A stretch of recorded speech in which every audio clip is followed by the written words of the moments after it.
Button. Oh. I pressed the button. All right, guys. Well, guess what? Jamie Page is back. Hey, Jamie. Hello. Jamie, it's been like 2 weeks, man. Or 3. I know. I felt like Matt House needed a bit of, limelight. Well, today we have Bob Lee in the house, the one and only.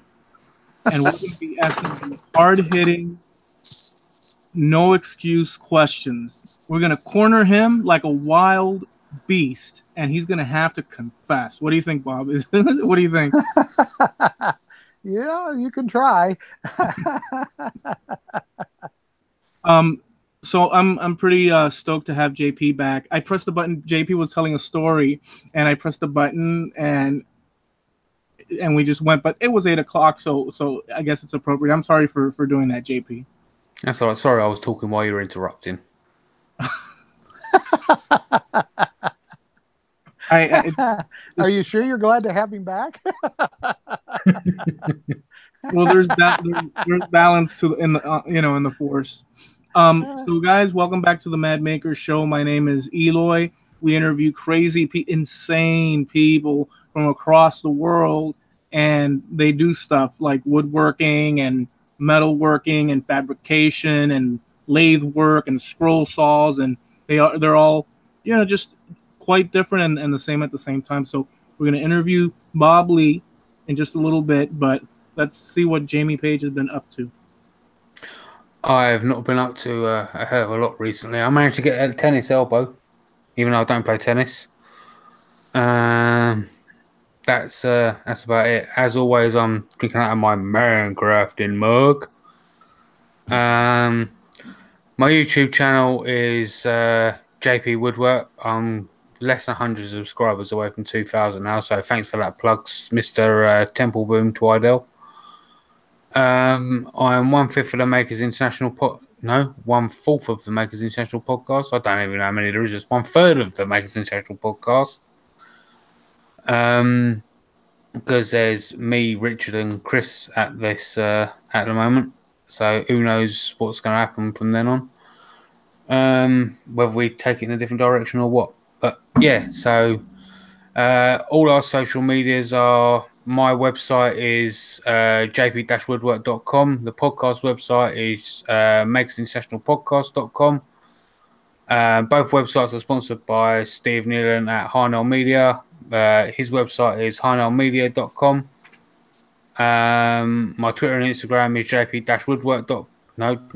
Just jp-woodwork. God, I need to be here more often. I'm starting to forget things.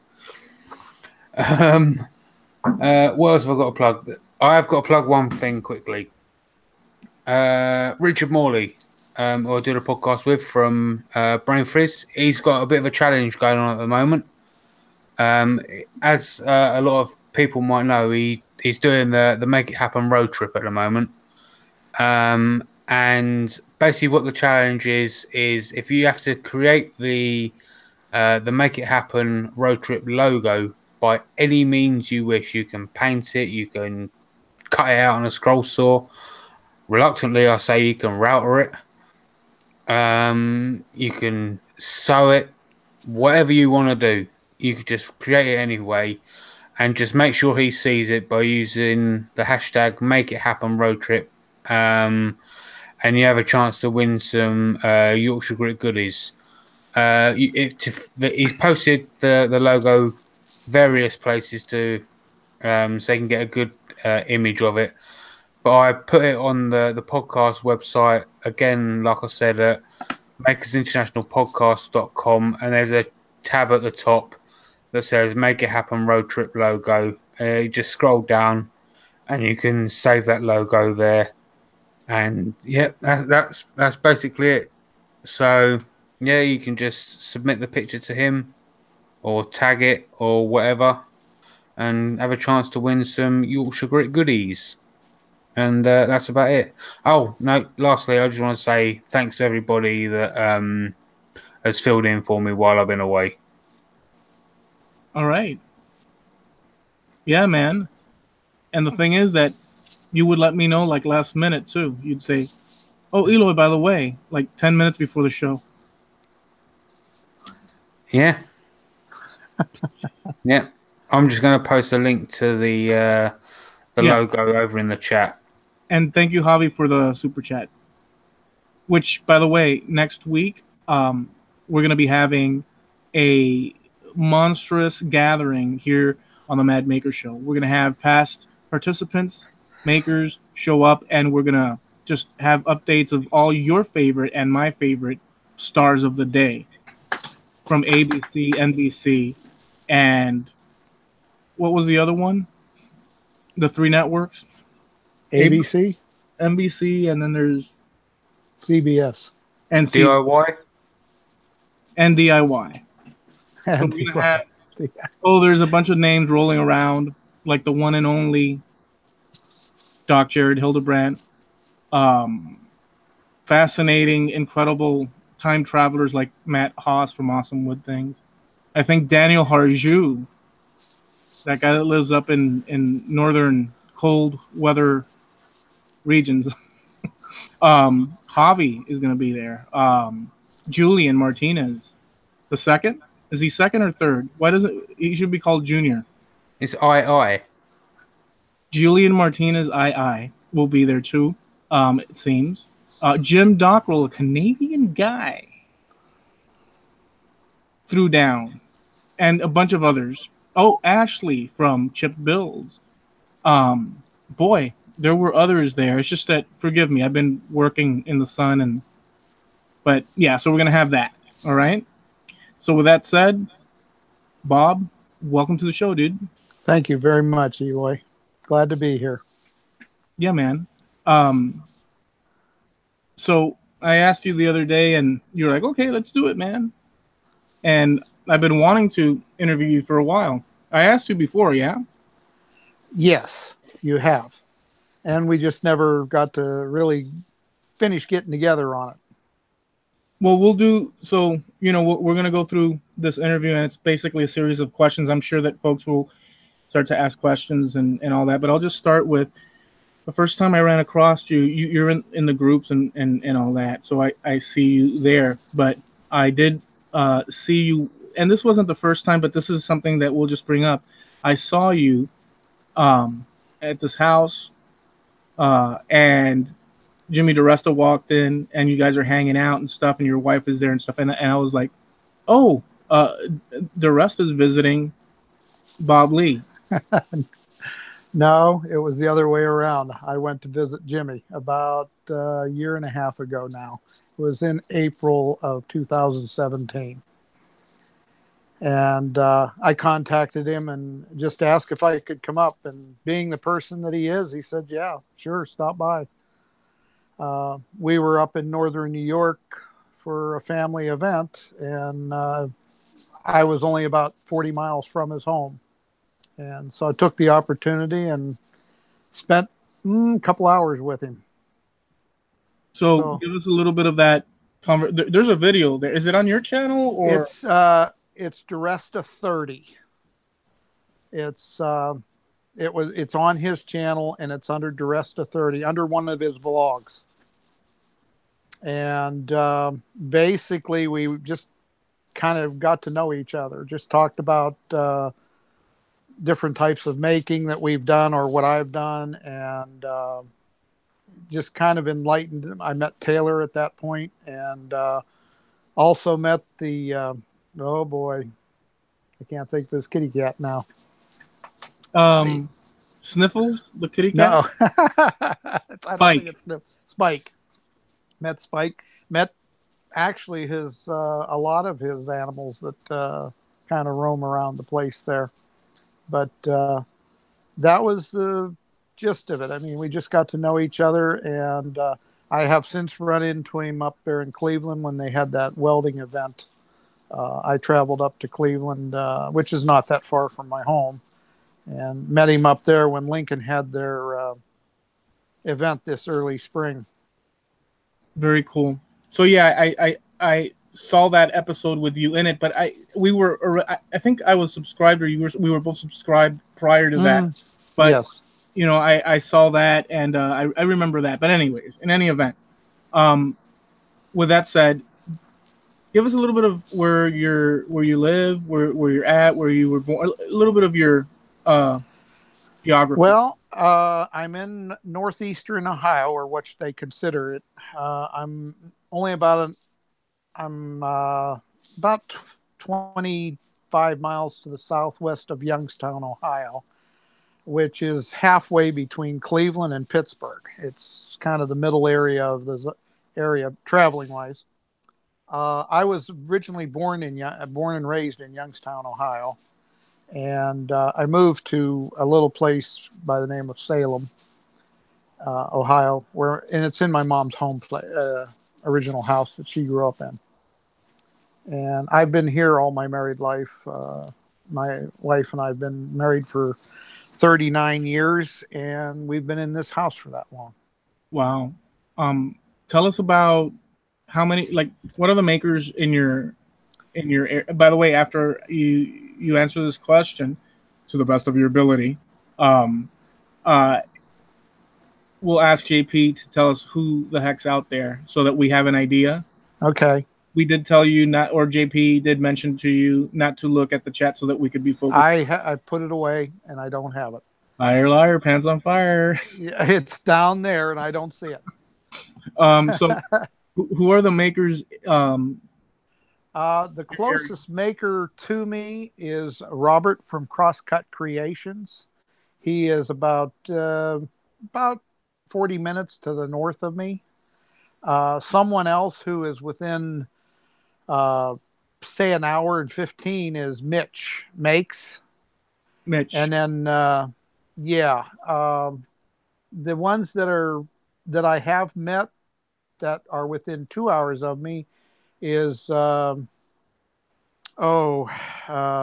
McCulley from McCulley Design.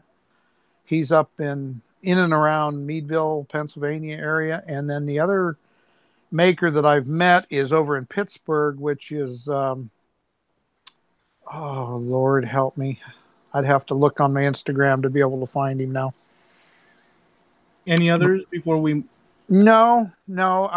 Everybody else is either 3 to 4 hours away from me, and there are some that are down in Cincinnati. That Billy McCord, I believe, or Cord. Billy's. Yeah, Billy's in Cincinnati. So, but that puts him about 3.5 hours to the southwest of me. Ryan Bitters from Waylight Creations lives. Yes, so is Dave up in Toledo. I can't think. I always have trouble with his last name. But Brian Bitters is to the extreme west of me by almost 3 to 4 hours. Okay. And we've talked, but I've never met him any more than just say hello on the Instagram feeds and stuff. All right. And but that's about in range of where I'm at. Yeah. Well, you've got a good amount of makers there and stuff. Although you have to travel about an hour, this and that, but that's better than Florida. Yeah. Well, I've had a lot of advantages to where I'm at here. I mean, I do have Javi down the road, and there's this one guy. His name is, what's his name? He found me at Home Depot one time. You've told me, and I can't even remember now. Ozzy the Builder. Okay. Yes. I'm at Home Depot, and I'm working, and I hear this voice, Eloy, excavator woodworking, and I'm on the lumber rack, like the straight 2x4s, because I'm gonna do some, And I turn, and I'm sweaty because I came running from the project and I'm all grungy and stuff. And he's Escajado Woodwork, and I turn and down the freaking aisle, all the way down. I see this figure coming up, Eloy, and I'm like, huh? It's me, it's Ozzy, and I'm like, Ozzy, and I'm calculating quick, and then I'm thinking, from Instagram, yeah, it's Ozzy the Builder. I promise him that I always tell that story if it ever pops up roundabouts. But JP, Yeah. Who's out there? Who is out there? A lot of people. Right, we have Javi's Woodshop, DJ from Socomo Woodwork, Doc Jared HIldabrant, Crosscut Creations, Robert Evans, Jim Bashir's, Temple Boom Turnings, Matt Huss from Awesome Wood Things, Portal Woodworks, which is David Jones, Fable Gray, Steve Newland from Harnell Media. Let's keep going. Your best friend, Pet Lover. Who else is out there? The Patricks is out there. Mr. Harju is out there. He's probably trying to think of a question to ruin the show. Of course.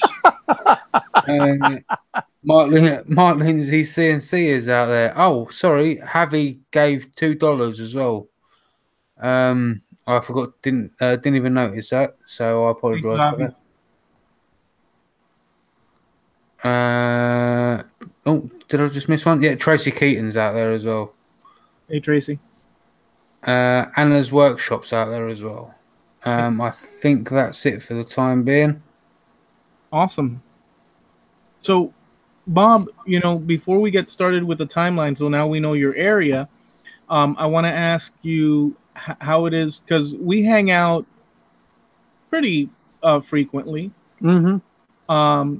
Can you, through your, the way it works in your head, how is it that can you tell us about how it came about that we all hang out and stuff in this recent sort of well timeline? That's kind of a funny thing for me. I was some people that I had been following kind of disappeared on me, and kind of sort of, I mean, they weren't out there as regularly as I thought, and I got to, I'm kind of a person who likes to study people, their channels, get to know them that way, and I don't watch much TV anymore. I watch a lot of YouTube, and it's just been kind of a fun lifestyle for me. So I eventually discovered the Makers Media Network, and that's what brought me into it, because I'd been following other people, and I started to see the logos pop up on their videos and stuff like that. So you might say I took notice of a situation and eventually I became part of it. What is the Makers Media Network? Please tell us. It's a group of makers that love to help each other with things, and just be friendly and work out problems and be there for support. And you have a T-shirt in the store as well, don't you? Yes, I do. Yeah, there you go. Just like Eloy and myself. Yep. You can get all free and get all free and save on shipment. Yeah. The funny thing of it is, that's the only place that I have it, is in our in the store of Makers Media Network. Well, I remember the timeline the way I remember it, which is slightly, I mean, not that it takes, but so I remember you reaching out. I think this is, correct me if I'm wrong, you reached out to me and said, hey, man, I saw that you got the lathe. Yes. And you said to me, hey, dude, so you said it just like that. You said, hey, dude, I could hook you up and make some tools for you so that you can, try these out. They'll help you out. And I said, oh, dude, I appreciate that. Like, I was stoked, right? But a little embarrassed too, because that's, you're putting in work and effort, and we were talking and stuff. And I think, correct me if I'm wrong, I have a whole series on that, well, yeah. Because we had a conversation in one of the videos. And then I mentioned to you, hey, dude, why don't you hang out with us? Why don't you submit an application and hang out with us? And you're like, okay, I'll take a look at it. And I was surprised you showed up, and I was like, all right. So, and it's a nice way for all of us to connect. It's a private hangout plus the Facebook and all that, where we can ask, like you said, each other questions and a lot of shooting the breeze, too. But a lot of good has come of it, because we all have shirts in one place where people can go and purchase and just all these makers and whatnot. That's how I remember it. Yeah, you are correct about that. You were just one of many who have kind of talked to me about it, but you were the driving force behind that. And good but you were. I'll give you that one. I just wanted to. You ask a question, and I've never gotten an answer from you about it. But what do you think about the using carbides compared to traditional? But I noticed you use both. Maybe that should be my answer. Okay, well, how do I feel about it? By the way, Portal Woodworks, thank you, dude. I appreciate that, David from Portal Woodworks, and I hope JP links everyone and whatnot. How do I feel about the two? So, if I had a proper, so I would use both because everything has, sometimes you just want to, and someone like, see, the problem is that someone like Twidell, Temple Boom, and by the way, I think he does have some carbides as well in his arsenal. He has an arsenal of tools, an arsenal. And yeah. So he'll say you can do things like we had a tuition video where he taught me how with the skew how to hog out the inside of a cup or box or whatever, and you can do it with the carbides. My issue is with the carbides. My big issue is, which is what that's why a lot of folks like to use the. No, I'm sorry. Did I say carbides?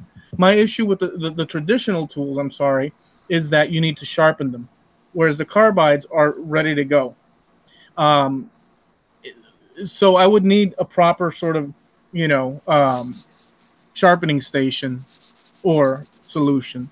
So it's a complicated thing. I can see why people, Well, I kind of know what you're talking about because I've just started down a new adventure on that myself, is turning just some simple ring boxes.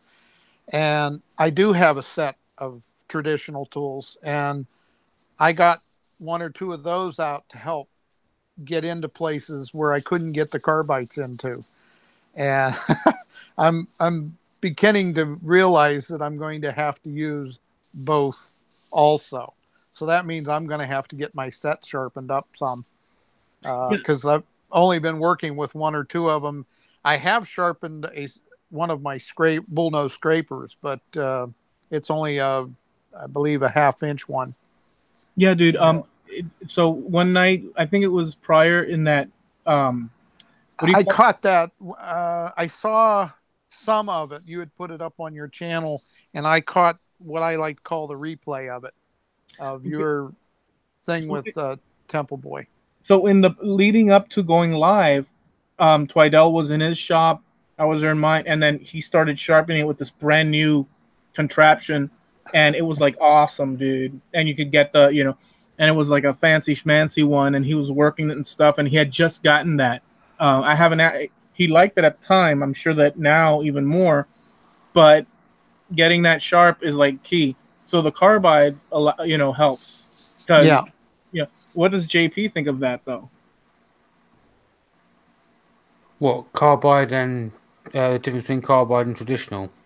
Well, yeah. And any thoughts within that? I think there's a place for both. I think that there's definitely a learning curve. I mean, I've tried my hand at traditional, and right now I can't do it at all. I've tried traditional, and I definitely need lessons. Whereas carbide, I just watched a few videos on YouTube, and I was like, "Yeah, thank you very much. I'm ready to go." I've even with my history, because I learned with traditional in 9th grade high school, and that's all we had. The carbides hadn't been invented that long ago, and I find that when I got a hold of the carbides, I bought the small set of easy tools, wood turning tools, the short ones that you use for pen turning, that type of thing. And I found that they were very nice to use because exactly what Eloy said, they are sharp, they're ready to go. But when I saw how they were constructed, that's when I got to fooling around and made my own what I'll call my intermediate set, about 15 inches long. And I like them. I can't say that I don't, because I do. So just to sort of bow tie this whole thing, because we do have to get to your end. There might be questions coming around the bend as well. Sure. Plus, we need to get to start asking you questions about you and all these things. But just to bow tie it all up, I have the set that Daniel Harju from Country Bed sent me, and then I have the carbides, and I think that using both is totally the way to go. And in fact, Steve Nealon from Harneal Media, and Makers Media Network, he's got like a royal, you know how they have all these, or like generals have all these titles and stuff. Steve Nealon from Harneal Media, Makers Media Network. What else? They mean Steve Harneal. And plus Steve Harneal. He's twin brother. Nealon's Wooden Treasures, so yeah, so that's my point with that. But we'll get back to lathe conversations, because it's sort of gonna end up in that area. So Bob, growing up, give us a picture of you growing up. Any memories that are quite that are burnt into your mind. Just little things so that people watching can sort of get a feel for you coming up, friends, school, life in general, things that struck a chord with you that you still hold as memories. Give us a little bit of that, whatever you like. Growing up in school, I'm from a basic middle income family. My parents both worked when I was growing up, because we didn't have a lot of money, but we always had enough money. Grew up in a small 3-bedroom bungalow over in Youngstown. My dad worked as a delivery driver, and my mom worked as a bookkeeper. They're both passed now, because my mom has been gone since 2004, and my dad died in 1981. I was 28 when my father passed, and I was 50 when my mom passed. My mom lived to be 85. My dad only lived to be my age right now. As far as me growing up, I was what they call a baby boomer, or the tail end of them. And let's see, I went to high school in Youngstown. My maker career actually started in and around 9th grade, because I had what they call general shop. And that started my career of learning how to use wood tools. Mostly general shop was a little bit of metal. Making a lamp was what they considered part of the electrical, and mostly woodworking. And I learned to use a lot of the tools, table saw, bandsaw. I was one of the ones that I was kind of the teacher's pet. I learned how to use all this stuff, and he allowed me to use it. And a lot of kids didn't show the interest that I did, and that's why he gave me the ease to go through and learn the stuff. 10th grade is when I took every kind of shop imaginable: electrical, metal, wood shop. Took a year or a semester of drafting, old school drafting. Computers hadn't been invented in that day and age yet, or at least they were in a room size that NASA sent to the moon. It took a building size of computer to do it. Yeah. Now a laptop can do it. Your cell phone.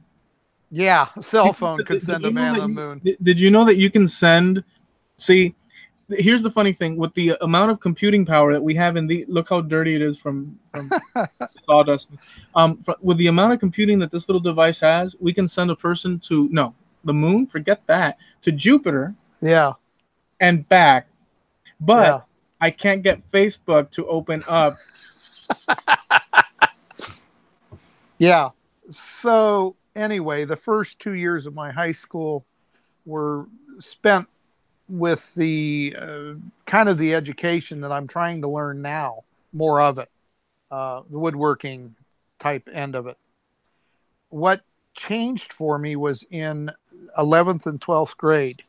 I wanted to take auto mechanics because I was working at that time for a gas station, but my dad kind of talked me into going into welding.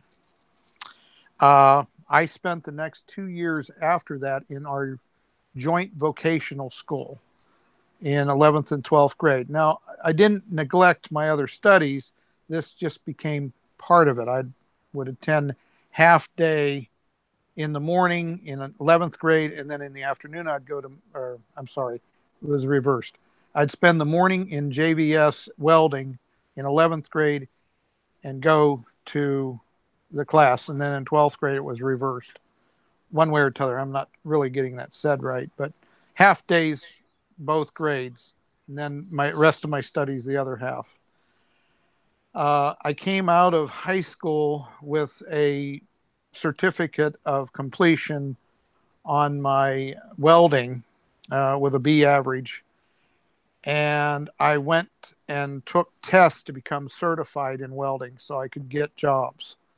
And from that point on, I went to work as a welder for the next 3.5 years, building trailers, sewage tanks, and then working for the Alcoa, a division of Alcoa Aluminum, welding aluminum with MIG.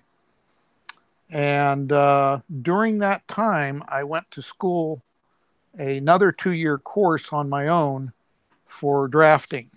So you might say I took the original SketchUp version of drafting, the whole 9 yards, the T-square, the SketchUp 0.0001.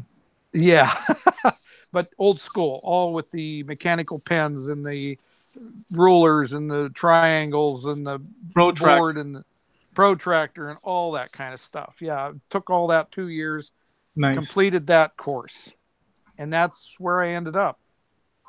But at the end of all that, I got laid off for about a year, maybe 8 months.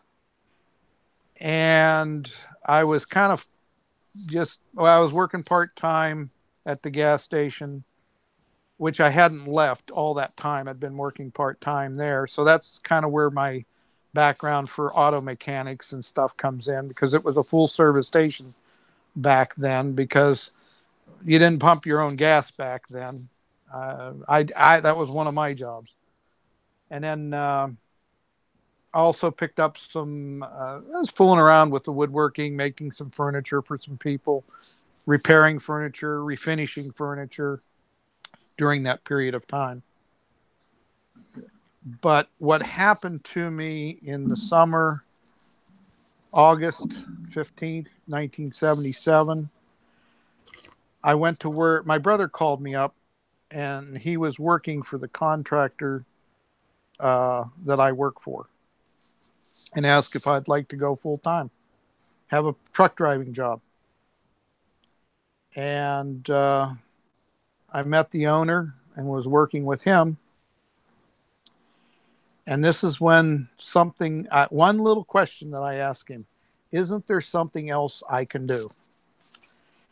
And that started a career. And I have been there 41 years now. And I've gotten to do where a lot of people might find their way into making.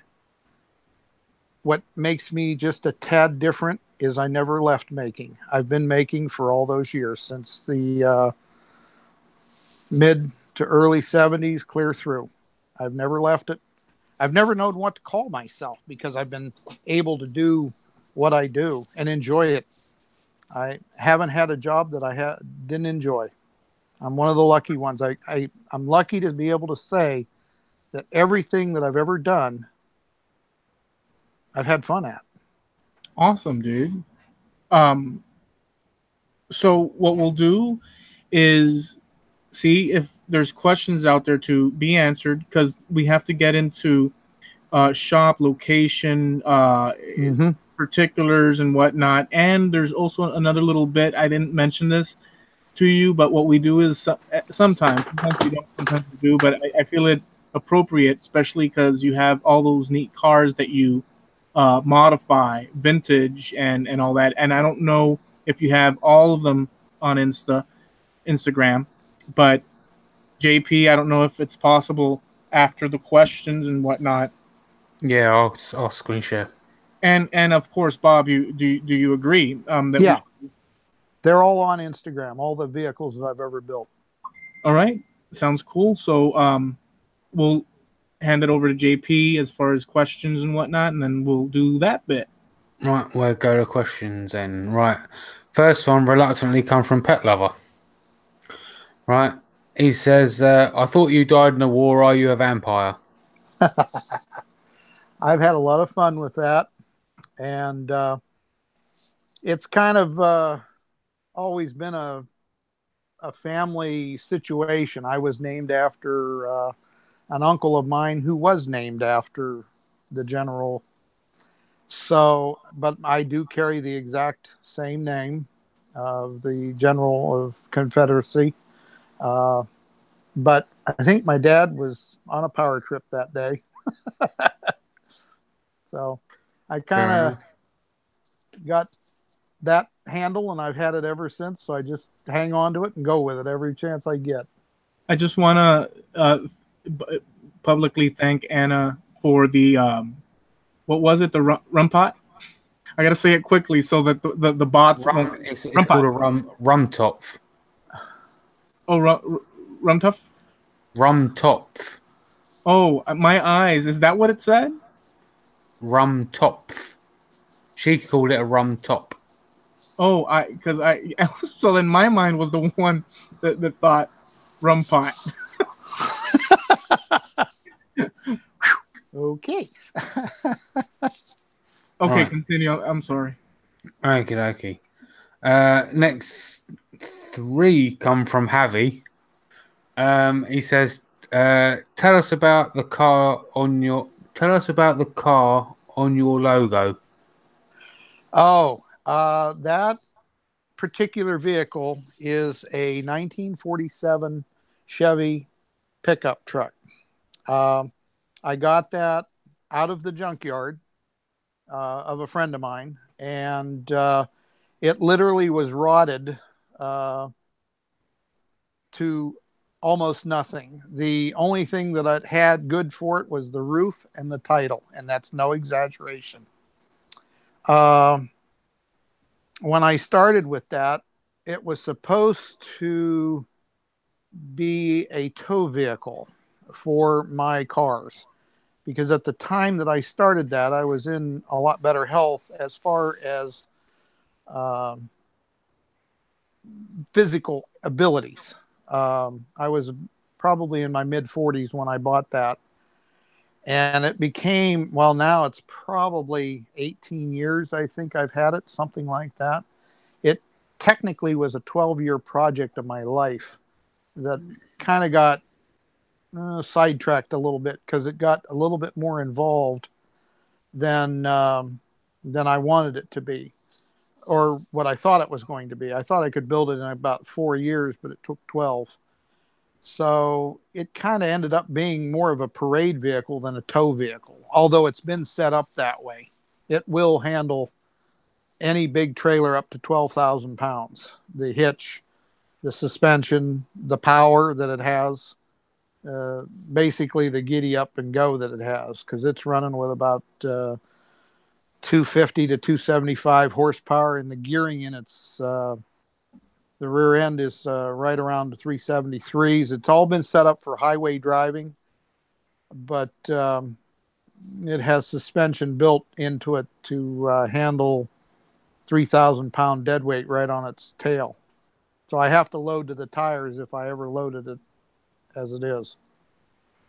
There's a super amount of modifications on it. It's all 1980 Camaro up front. It's running with a 350 Chevrolet with a shift kit in its transmission, 3-speed automatic, 350 Power Glide, It's got a 12-bolt posi traction rear end in it with 373 gears in it. It's tremendously modified, and it only gets about 11 miles to the gallon. Sounds like a Beach Boys song. Yeah, it's you might say it's patterned after that, because Beach Boys were very prevalent in my lifetime. Kind of grew old together. Yeah. But that was the 60s. That was the influence, because technically the truck has been modified from, well, the technology in it is from the middle 70s. It is running with an electronic ignition. That's the only computer in it. Is the electronic ignition that's simply dropped in. It's a self-contained distributor. Will we be seeing that when JP pulls up the Instagrams? Yes, it is on there. And the first picture of it, there is a picture of it being modified without the front end, and all rusty body is there. You have to unfortunately, they're not together. They're on the lower section of the Instagram page. No, that's fine. We do have a time limit that you set for us, so we want to hustle. So let's get some questions in and get to those Instagrams. Let's book okay. It.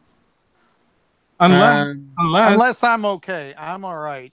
Okay, all right. What time is it anyway? I don't have. It's 4 a.m. Yeah, it's 4 a.m. You potlicker. Javi wants to know about the license plate wall art on behind you on the wall. Oh, well, let me just kind of go that way. That is a print. It's not an original. That's a copy of an original. Just very minor United States. It's all the license plates that have been taken from each state, cut to fit the state, put together in a map. The only 2 states that are missing is because this is why I got it for the price that I did. The 2 states that would normally be on separate plaques weren't with it. So Hawaii and Alaska are missing from that map. But I only gave $50 for it, and you can buy it for just under $100 on the internet. But it's just a print that I like because it's part of my past history of cars and everything. Okay. The next one from Javi is, have you traveled Route 66? I have not gone out that far yet. I hope to. I did travel, there's a possibility that I did with my parents, but that would have been in 1971 in my dad's Suburban, when we went out and made a loop to the southwest, and then as far west as Bonneville Salt Flats.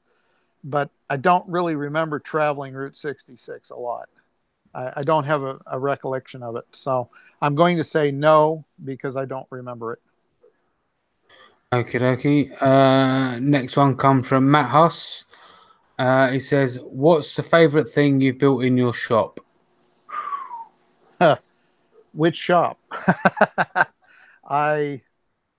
Oh boy, I have several projects that everything that I've done I like.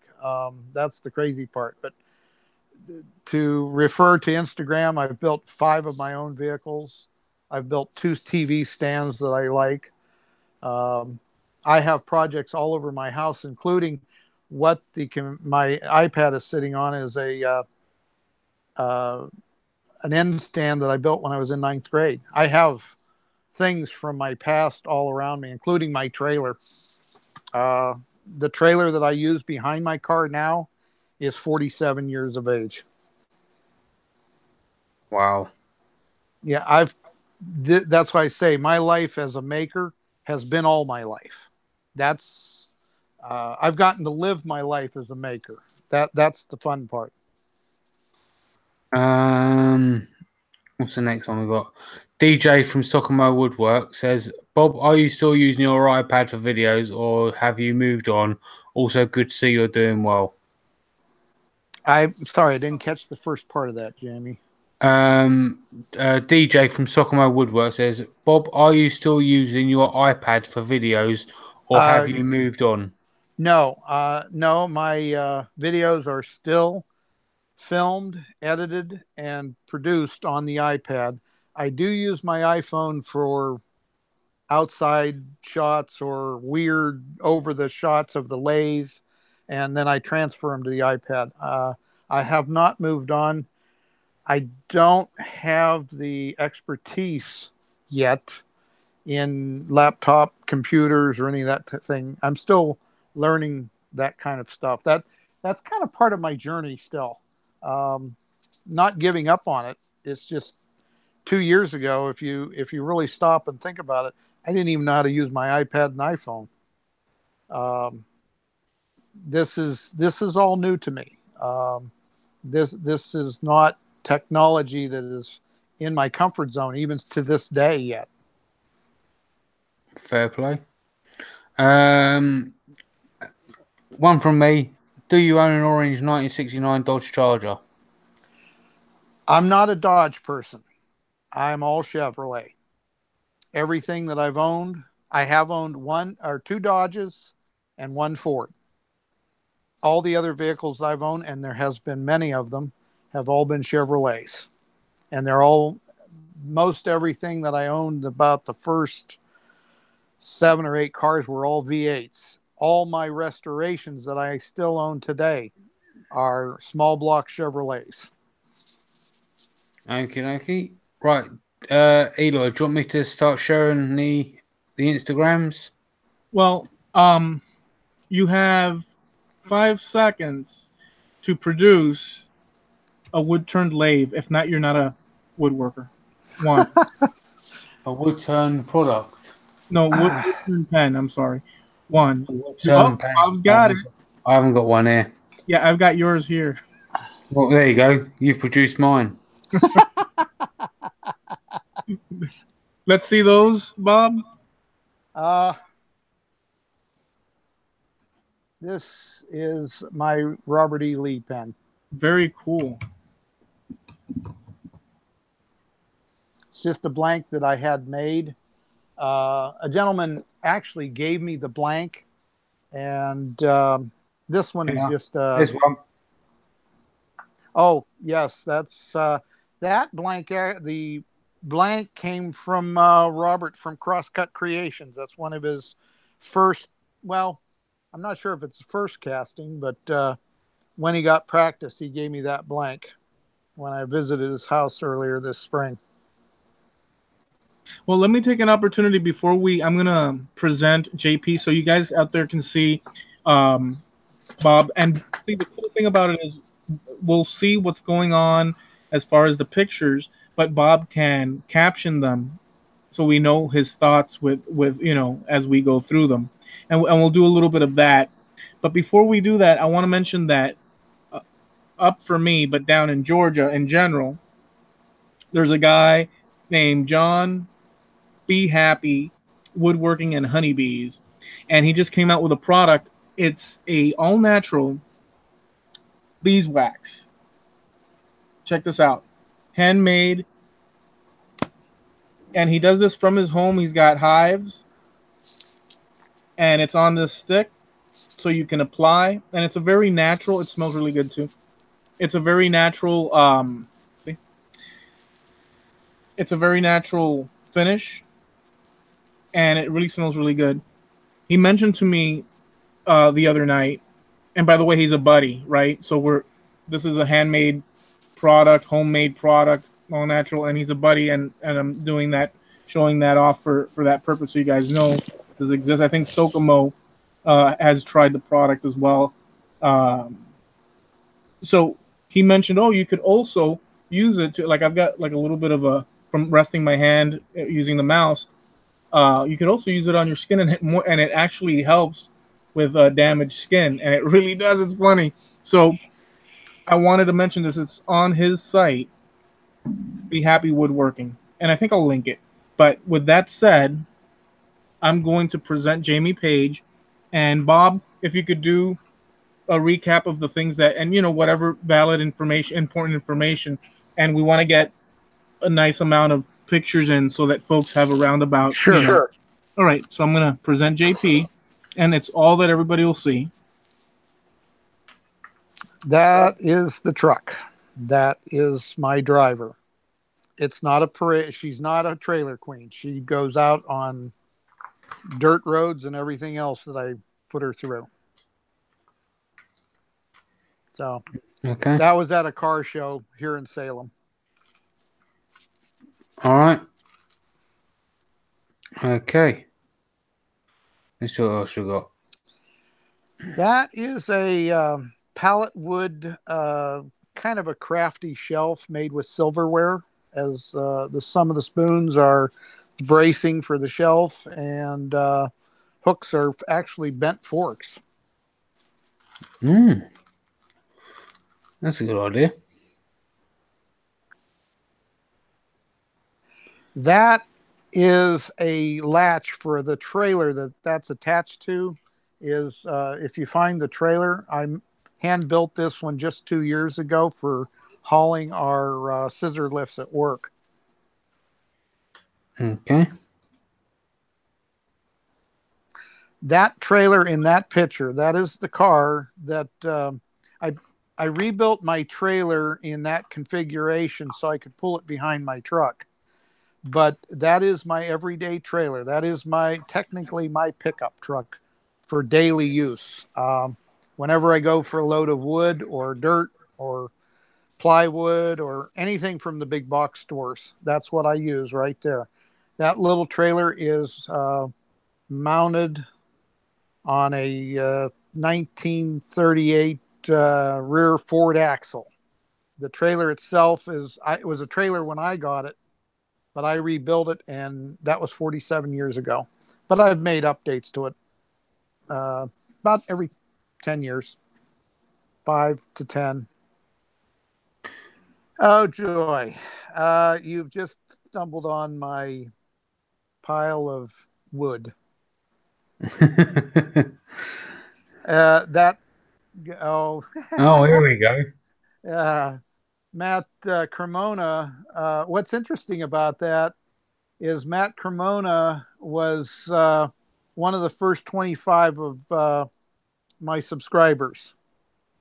And just before he started building or getting his log trailer, he was watching me build mine. And that's how I found out that he made a comment on one of my, I don't know if it was Instagram or YouTube channel. And the only way he could know that was that he had been watching them. And he had to have been a subscriber, and he was. Nice. That is a puzzle of the frame is what I made. I didn't make the puzzle. I made that. That was one of the few commissions that I've had. One of our secretaries at work. It's of the stadium, New Pittsburgh Stadium, and she wanted to make it. They put the puzzle together, and then she needed a frame for it, so I made the frame. Very cool. You just see, those are both the vehicles that I own right now. The truck is the last one. The Nova is a 72 Nova. It's pretty much all stock, but it is running with a V8 Chevrolet. She's black interior, 2-speed power glide, and she's running with a 350 small block in her. Nice. That is the start of the workbench as an outfeed table. I'd never had one, and I built this just before I started putting up videos on my channel. So I only have Instagram pictures of it. I have no video on that. That is the truck that you're seeing. That's how it started right there. a lot of people don't know, but I'd already changed the front axle in that. That is actually a 1980 Camaro subframe in that picture. That gave me my power steering, the disc brakes, the suspension, the everything I needed to make the truck modernized so that I can run. In fact, it has the mounts for the 350 in it too. The rear end is out of the Camaro also. But that's how it started. Yeah, such a difference. Oh, 12 years. That was the major difference. That's why it took so long, because I cut it all apart. Yeah, you were slacking, Bob. Weekends. I never worked a day. It was only on Saturdays and Sundays that I worked on that. Unbelievable. Your old logo. Yes. Friend, when I first went to get a logo, I decided on that, had my stickers made, and two people in my shop are good friends. They had that made for me without me knowing it, and gave me two of those signs. There's one on the garage and one on the one in my basement. Very cool. That was my first T-shirt of my old logo. There's only two of those. What's up with the T-shirt that you're using now? Because that was a recent addition. The one that I'm wearing? Yeah. Oh, this one was redesigned by you and Steve Harnell, Nealon, and Javi. It's great, Steve Harnell. Yeah. But we'll see it now because they're sharing. Yeah, JP's sharing the thing. I'm sorry, I interrupted. Continue. This is just, I've made probably about 75 to 80 Slimline pens. This was just an effort over a weekend. Just different wood, different blanks. I haven't really turned a lot of different pens other than Slimline. Yeah. Some more. The one second from the bottom was my attempt to go seamless of a Slimline. It actually works, but it's an all one body Slimline. How would that work then? Because I thought you had to twist it to open it. You still twist it, but you grab the nib down at the bottom and turn it. Ah, right. Yeah. And you actually, the tube, when you pull it apart, the brass tube comes sliding out of the bottom section. And that's how I put it together. The upper part is glued into the blank, but you have to turn you have to have the blank in there to be able to turn it though. But you don't glue it in. You have to kind of like float it. Yeah. It's a little bit of a challenge, but it can be done. Nice. Just got the truck out and took it for a drive. No big effort there. That is outside. That's actually the two buildings. Well, there's actually three buildings. The building farthest away is the house. This is in my backyard. I don't have, my garage is a double car garage, but I can only enter it through the back, and that's where the truck sits. I only have one garage facing the street, one garage door, and that's just a little 8x8 storage barn that's on my property. Oh, fixing basement windows. More pens. More pens, yeah. There's loads of stickers now, isn't it? Yes, just trading stickers. Good old Tim. Oh, you don't want to worry about him.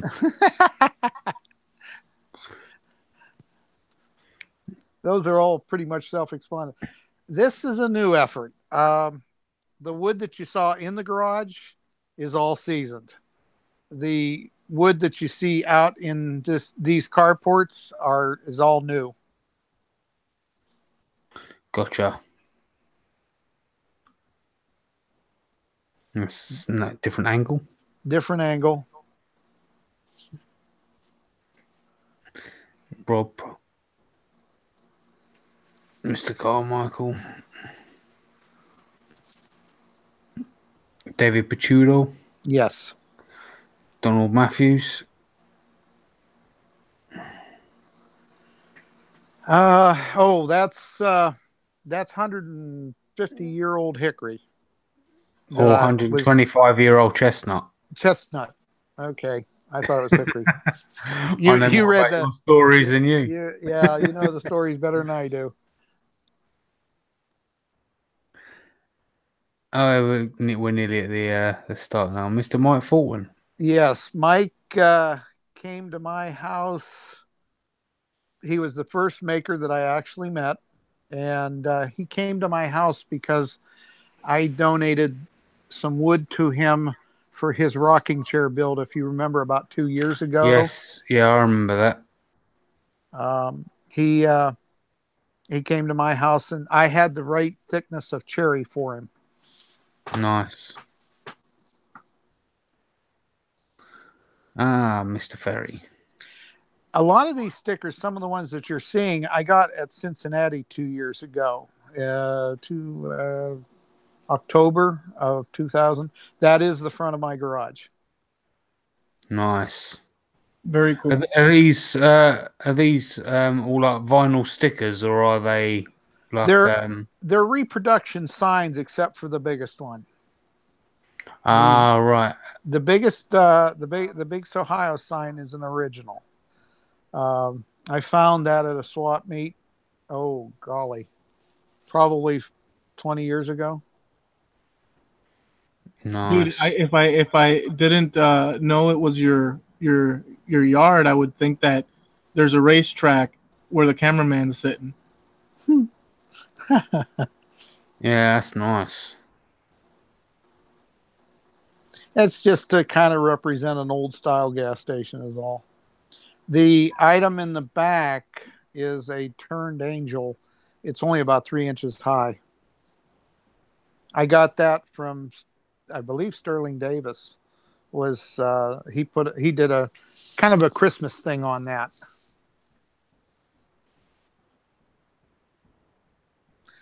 Okay. This is one tree that was logged in California. I'm not sure of the date. Early 1900s. That's a redwood tree, and that was my sister-in-law or my brother's wife. Grandfather was on that crew that cut that tree down, and it filled that many railroad cars, however many sections is there. That's just one tree that they took down. Wow, it's a lot of pen blanks. Redwood, ooh, nice stuff. Nice. But I was told that was just one tree. Now that's why she had that hanging up in her home, and I took a picture of it and put it on my Instagram. Let's do a couple more, and then we'll go back to the interview. Typical more pictures of her grandfather's career as a lumberjack. So I guess lumberjacking and wood, I guess, it just kind of runs in the family, I guess. Well, that's my sister-in-law, so I'm not real sure how to answer that. But a lot of connections. My dad was a DIY type person. So the thing about it is, Jamie, I'm from your country. The accent doesn't say that. No, but we came over from England in 1726. Right. That's just like a few years ago, JP. Yeah, only a couple. Right, I'll stop sharing. I'll stop sharing now, mate. Okay. Did you say 17 what? 1726, my family came over from England. Wow, you're that old. Yeah, I feel like that old sometimes. You're still presenting me, Eloy. Yeah, I realized. Okay. All right, cool. That's hilarious. So, Bob, tell us a little bit about, well, a couple of things. Tell us a little bit about your shop, and obviously we saw the interests where they're at, but there's more to it than that. So, just give us a show and tell of it, or a tell of your shop. My shop is just under right around 500 square feet. It's in the basement of the house. It's been there ever since I moved into this house. Most of the machinery that I have is of the era of the late 70s. When I was making a lot of money welding, I was living at home. And my dad loved tools also. And so he allowed me to set up a shop in the basement of our own home. And I started out the lathe that I turn on the most was given to me when I was 17 years of age. And that's my primary lathe to this day. It's a Craftsman 1236 and a 4-speed lathe, and that's what I use. I do have a small Harbor Freight lathe, smaller than yours. It's an 810, and or actually an 812. I'm sorry, 12 between the centers. But it's got a variable speed on it, and that's why I like it, because it's good for pens. You were just recently, so I'm just going to interject, but we'll continue with the shop thing. So you've been doing a lot of pens and stuff, and then recently you made a small ring box. You started messing with that. Yes, I use my bigger lathe for that. I actually prefer the bigger lathe because I'm very familiar with it. And the only really new pieces of machinery that's been added to the shop is mostly sanders. I've got a Grizzly 12-inch. What's the word I want to use? It's the overhead sander with the drum sander. I couldn't think of what I wanted. I did replace my 12-inch Craftsman bandsaw with a 14-inch 555 Grizzly. And I did bring in last year, I brought in a 1992 radial arm Craftsman saw. I do have a thing for Craftsman because my mom worked for Sears. And that is what gave me so many of the good tools back then. That's why they're still here today. I have modified them. I have added to them accessories, because what's great about YouTube is the endless information that's available. You find out about things, but I've modified my table saw with a new fence system, the outfeed table. I have an Incra miter gauge. My table saw is a 12-inch, 2-horse, 220 with the fence system that it has now has a 26-inch rip capability with a built-in router table accessory on the side. And it has a porta cable, a 1.5-horse porta cable in the table of it. The other sander, I have a lot of I'm a kind of a Harbor Freight junkie, really. A lot of these, I have a Spindle Sander, one of the big 12-inch sanders, one of the 4x36 belt disc sanders, combination. But I have a Jet. Everything's about anywhere from 40-some years old to 20-some years old, except for the Grizzly stuff. But Jet 6-inch joiner. Let's see what else is done. I do have a complete Harbor Freight vac system in the shop, but I also have a Grizzly wall unit for the table saw, and I also have a homemade vac on my radial arm. So dust collection is the best I can do, but the lathes just seem to throw it everywhere. I've not figured out a good system for the lathes. Yeah. They're the biggest mess makers that I've got. Just let it go everywhere, mate. That's what I do. Going back to the lathe, Jim Bashir's had a question for you about the lathe. He goes, "What do you think about the Harbor Freight lathe?" They don't make it anymore. The one that I have, they discontinued it, but there is one company out there that is making it. It's called the Fox Wood Turning Tools. It's the smallest one that they have, and they're charging $100 more than what I paid for mine. So that is available. But it's made in China. That's why I say, as most things are. Yeah. I don't hate it. I like it for the pens. I find it with the variable speed that it has, I have to be careful because I can overpower it with if I get aggressive cutting, because the carbides will cut more aggressively than traditional, depending on the way the sharpness is. So for me anyway, I can get more aggressive cuts out of the carbides, so I have to watch myself with it. I actually prefer my Craftsman to turning any of several different kinds of woods. It's just that the pen blanks are so delicate that I find that it's a lot easier to turn on the smaller lathe. Yeah. And yet, see, both of my lathes are different from a lot of people because they are the 1MT, not the 2. Oh, right.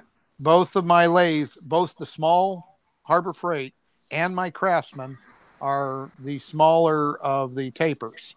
And that's the biggest difference. That's also quite a big issue as well, because it's quite hard to find one Morse taper things as well. Well, I kind of solved that problem too. It seems that Amazon has gotten on the bandwagon and started carrying all the options that you need. In fact, I can even find face plates on Amazon for my lathe because I'm running with my thread on the power head is a 3/4 by 16 thread. So I haven't had any problem. In fact, I got a Novichok for my bigger lathe, and it will flip to the smaller one, but there again, the power of the smaller one isn't quite as good as the one that I have, because the Craftsman's running with there's a difference. I don't know why, but I have a 3rd horse on the Craftsman, but the motor is probably about the size of a football. And the one on the lathe is about the size of a drinking glass. And they're both rated at a 3rd horse. But there is definitely a difference in the power level. And I can turn better on the bigger lathe. But that's why I use it for pens and nothing else. Yeah. Javi said that in the out in the chat. He says you could build a lathe room with a vacuum system, like those rooms that have money blowing around. I guess it'd be like one of them skydiving rooms, wouldn't it? Yeah. It is what it is. I deal with that. It was an option. You just don't put your arm out too close to the thing. It's all of a sudden. Yeah. That'd be a bit of a pain if something come flying off a lathe. It's sort of, where the hell did that go? Oh, it's gone up. I've had that already. I've done that trick 1 or 2 times. I don't like to admit to it, but I've almost wore something.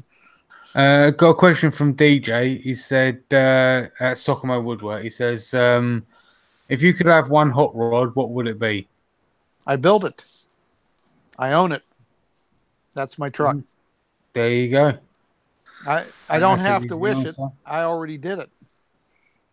There you go. That seems simple enough. Another question from Javi. He says, I see you're fond of small items. What is the largest thing you've made out of wood? Well, the reason why I make what I make is because of my physical, if you want to call them handicaps. because of my age, I keep things literally where I can pick them up like this.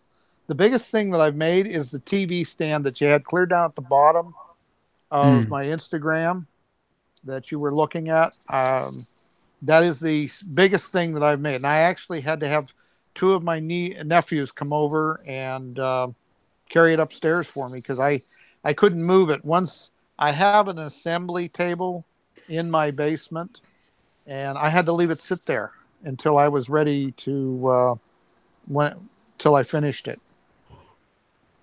Yeah, fair dues. That's all I've got, Eloy, for the time being.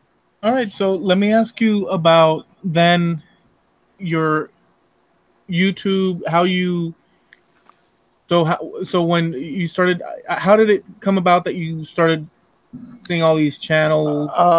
Okay, here's how I got started. My son is 20 at the time, would have been 26. Yeah, 26. It was 2015, around March, maybe February, March of that year. And my career or my time frame I just kind of switched back into the wood shop.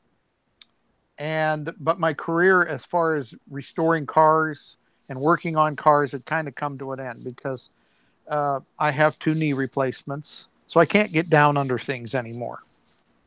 So I was kind of, feeling kind of melancholy about the whole thing. My son said, "Hey, you ought to," and I didn't have any iPad. I did have an iPhone, but my son had gotten me a DVD player that had access to YouTube, and he introduced me to YouTube. Well, I was hooked as far as watching. Couldn't comment, couldn't do anything, but just watch.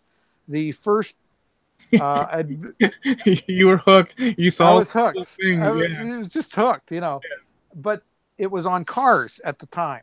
I was watching anything I could find on hot rods, restoration, anything like that.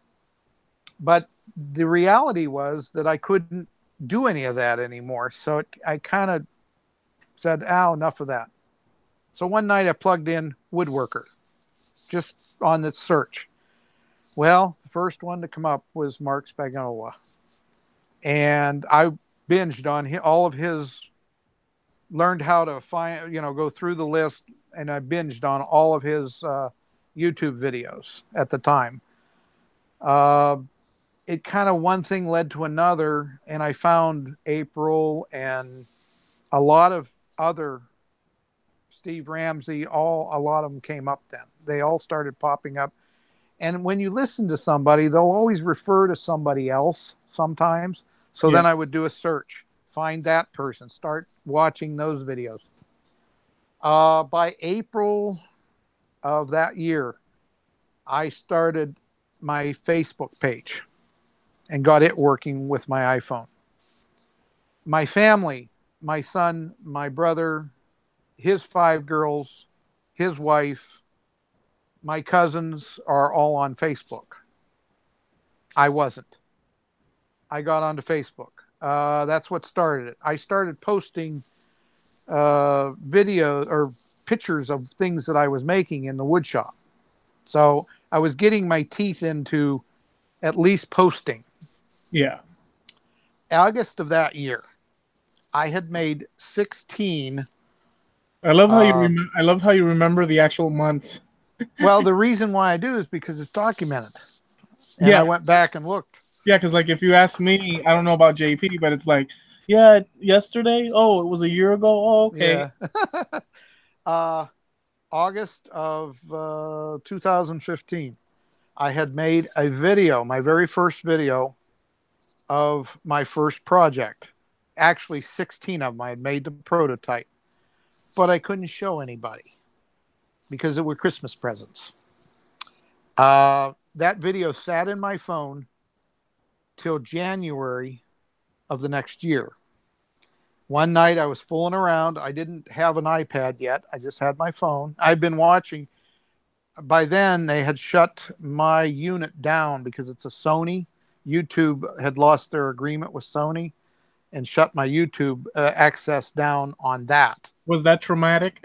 It about drove me nuts. So I started watching YouTube on my phone. So I figured out how to get YouTube app on the phone and all that. Created my channel during that year. But I was still watching. In January 26th of 2016. I posted the very first video that's on my channel. Clear down at the bottom was that first video of that first project. And you might say the rest is history, because that's what started the channel. Very cool, dude. By June of 2016, I had an iPad. This is the second one that I'm on right now. You burned through iPads like nobody's business. Well, the first one was only 16 gig. It was only supposed to be for watching, but I figured out how to post with it. Just wasn't big enough to handle the videos. How do you do your editing? What with iMovie. Okay. I have an iMovie app. It's actually an iMovie app for iPads. It's somewhat limited, different than what you can use on an iMac. Not as detailed, but still very useful. I figured out how to use it. Taught everything, all this stuff, posting, creating my channel. Now, I tell you, I will give one person a big thank you. It was Patrick from Patrick's Workshop. Who? No, I don't. I'm not going there. That's between you and him, Rascal.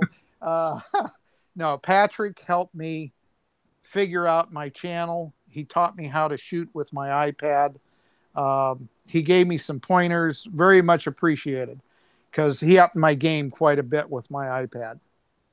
And yeah, he was a big help. And since then, I found out he's in our, when I came on board of the Makers Media, I found out he was in here too. Yeah, so that's been a hoot. And we've become even better friends. But yes, he helped me tremendously with the conversion of the iPad and everything.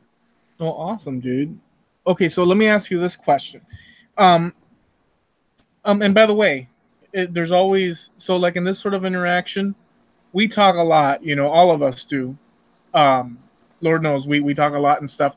And there's never enough, you know, until the end of the night, and then everybody gets groggy, and but there's always more to tell. And more and interactions and stuff. So it's not like capture everything, but I want to ask you this question because it's an important question. What is your philosophy when it comes to a project endeavor, the idea of success and failure? You know, when you're down on your luck or just not feeling it, life, you know, well, gives you, you know, the bad. What is Bob Lee's philosophy and such? Okay. One of the main things with me is I never go down into my workshop when I'm tired. And at my present age, I get tired a little bit more quicker than I want to. I never go down, because when I was in my 20s, I had an accident. I went down when I was tired, and I ended up with 7 stitches in my right thumb with the bandsaw. So I don't go down. It was something I learned very much. But you're talking to someone who has always been told that I'll never finish a project because of the time period. You're looking at a man who took 12 years to build his favorite hot rod. So there is nothing, and I repeat, there is nothing that I won't finish. It may take me a while, but I will get it done. My TV stand took me over a year and 4 months, but I did finish it. You know, it's just the way things are with me. I don't like to be told that I'll never finish it, because I finish everything I start somehow. It may take me a while. It could be down the road. It doesn't matter, because every project that I've ever done, I mean, the 5 vehicles, none of them took me shorter than 3.5 years to build. The truck just happened to take damn near a lifetime, but I did finish it. Very cool. That was the point. I did finish it. So what would you tell a person that came to you, out of the blue and said, so life philosophy, as far as, what can you offer me as far as how to set my mind straight? Okay. I'm going to go back to what my dad said the night before he died. And he was in the hospital. He wasn't in good, he wasn't really in a good mental attitude because he had gangrene in his left leg and they were going to amputate it. But my dad had a major coronary that night. But the one thing he said to me was, he said, Bob, if you want to do something, don't wait to do it.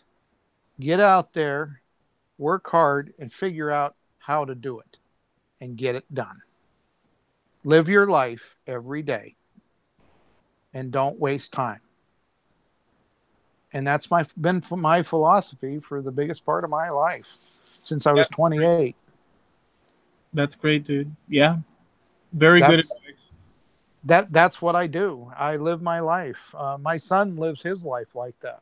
He's been well instilled in that. I when I want to do something, I save up the money and I go do it. I've burnt through an awful lot of money in my lifetime, but I've enjoyed my life. And here's the funny thing: I'm not done yet. I'm not done. Very good. That's a very good. If somebody came up and asked, and you said, "Hey, you want to do that? Do it. Don't wait. Figure out how to do it and get it done." So the procrastinating and the thinking. I'm not going to sit here and tell you that I don't get lazy, because I do. Hey, I'm sitting in a big, beautiful lazy boy chair here, babe. They even named it Lazy Boy. So even named Lazy Boy. So yeah, but I don't sit every day and waste away. I'm due to retire here in the next 5.5 months. And I got a list of things that I just want to play. I mean, I have some of the tools that I haven't told you about is I have a full capability of metal woodworking, working. I have 2 welders. I love the metal woodworking. Metal woodwork. Well, a combination of stuff, maybe. No, I have. I don't have the. What's that arc? The electric arc or cutting metal. I can't think of what it is. Plasma cutter? Plasma cutter. I don't have one of those because I have an old school set of acetylene oxygen tanks with the full capability of what they can do.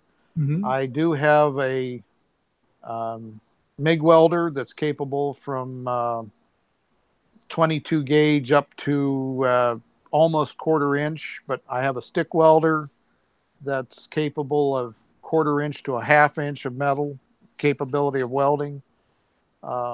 So I've got a garage full of stuff that's still sitting out there from when I built cars that I can do. My own auto repair on my own vehicles. I do all my own repairs on my own cars. On the antiques, not my everyday drivers. Very cool. So let me ask you this question. Did you enjoy the show? Yes, I did. Very much so. Well, cool, dude. I mean, I appreciate you coming up. Well, so will you come back and say hi to us and visit? It's like, come on. You know where I'm at all the time. But yes, I'll be back when you want me to. Awesome, dude. Well, look, it's been a pleasure, Bob. I really appreciate you doing the show. Although there's lots of things left unsaid, and it happens with every guest, but there's so much that we can fit in, but that allows us to come back and do it again. Next week we have a panel show, and we're going to have a bunch of makers that have been on the show before, giving us updates on everything that they've been up to. So there's Jim, there's Jim Dockrell, Mark Lindsay, Javi's going to be there. Boy, who else? Doc Jared, Matt Haas from Awesome Wood Things, Julian Martinez, 1-1. I think it is that. Yeah. I. I. Yeah, Yeah. I. Boy, a few others. Ashley from Chip Builds is gonna be here. I can't off the cuff. I'm gonna do an art thing because you know how I always I'm gonna do a video also of all the art that we've done and talk a little bit about the people we've done art for and all that. So we're trying to create make it a thing where it sort of glues everyone and it shows the scrapbook of all of us hanging out and making things and our story backstories and all that. But for you guys out there that I'm sure you all know Bob, but we have all the links to Bob, his social medias, to JP, to Doc, and all that. So next week we'll be having that. But is there any place that you want people to specifically focus on and contact you and They can mostly catch me with Facebook Messenger. I mean, that's I can be reached through that. Actually, Instagram. I'm actually on my social medias just about every day, so I don't miss much. But yeah, Instagram or Facebook, either one. Of course, my Bob Lee's Woodshop on YouTube is always there. Right now I'm having not really issues posting, but the content is a lot further in between right now because I'm kind of about around 3 to 4 weeks with a video because I just summer's been busy, life gets in the way, all that jazz. Yeah, that's reasonable. But I try to post as often as I can. Yeah. But it's tougher right now with the videos. But I do try to post more often on Instagram, daily or weekly on there as much as I can. I hope to. I am planning a trip down to Atlanta in March for the Atlanta show, and I hope to meet more people down there. It's kind of been one of my things that I want to do is to meet everyone I can on YouTube and Instagram, whichever it is. We didn't touch on the fact that I guess we'll save it for. But you did the 2016 Atlanta, right? No, I did. It was Cincinnati, 2016 is where I was at, and that turned out. I went specifically to meet one person, and that was Matt Cremona because he was teaching there at that particular show, and it was within my driving range at the time, time and place. But what happened was that was a little nuts. Every maker of the larger group showed up there. Matt, besides Matt Cremona, it was Mark Spanola, April Wilkinson. I met Sterling there. Mike Fulton came. A lot of prominent makers that I didn't expect because it just kind of happened. And that's what I like about YouTube. You never know what's going to happen. Just here recently in Cleveland, we had that meetup for Lincoln Electric. And I found out about it within a 3-day notice. And I said, hey, we're going. I had some tough times the end of last year with health, and got through it. And I told myself I'm going. And that was actually one of the big outings that I made was up there because this has kind of become a lifestyle for me. Something fun to do. I'm not looking to build the channel tremendous. It plods along at its own rate.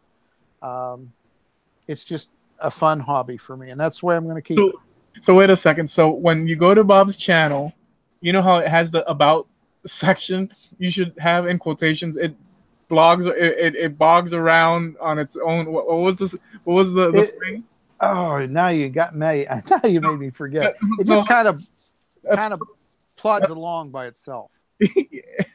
That's perfect in quotations. Yeah, that's it's there. I mean, I like people to subscribe, but I'm more enjoying the people that I meet because it is about the community. It is that factor. I know it's been said a lot, but I'm here to tell you that's why I'm here. That's why I do this, is because I finally met literally thousands of people that like to do what I do. And I've never had that before. It's always been me in my shop or in my garage and maybe a few friends. I've never had this kind of reach before. Awesome. And that's why I do this and why I enjoy the meets so much, because I get to go meet other people that I've seen doing what they do. Very cool, dude. All right. Right on, dude. So, well, let's hand it over to JP, see what he's got for us. Just want to mention again about Richard Morley's giveaway. Just got to recreate his Make It Happen road trip logo, and you can win some goodies. As far as I'm aware, Richard hasn't put an end date on the giveaway at the moment. So he sounds like Bob with his automobiles.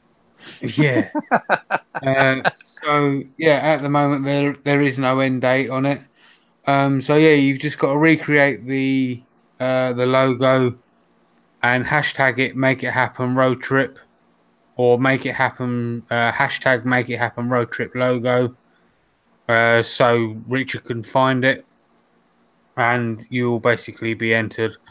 To find a decent picture, I'm sure Richard posted it somewhere, but to be totally certain, I have posted a picture of it on the podcast website at makersinternationalpodcast.com, and at the top there is a tab saying Make It Happen Road Trip logo, and there's a clear, straight up picture that you could more than welcome to use. Right on, man. Okay. Well, I'm glad that you're back in the saddle doing the show. And so are you up for next week, dude? Yes, mate. Yeah. It's gonna be a speakeasy, 1920s, it's gonna be fun, man. We'll see what happens. Can I put my feet up? Sure, as long as you cover your toes. All right. You don't want to look at them things. All right. All right, guys. So listen, thank you for hanging out with us. Like always, we're interviewing people that we enjoy as friends and part of the community, and it's about, always having, a little bit more information and having it there for the future. And we want it to be a spider's web, the story, because I mention it all the time. So have a great week, and we'll see you next week. Remember, it's going to be like a WWF. What were those matches when everybody free for all? Royal Rumble. Yeah. Rumble, yeah. It's going to be a rumble in the jungle. So I'm going to do some art for it and post it on Facebook, and all that. So check out the links. Show some love to Bob, JP, and catch you next time. Laters. See you later, everybody. Say bye, Bob. Good night. Have a good evening, everyone.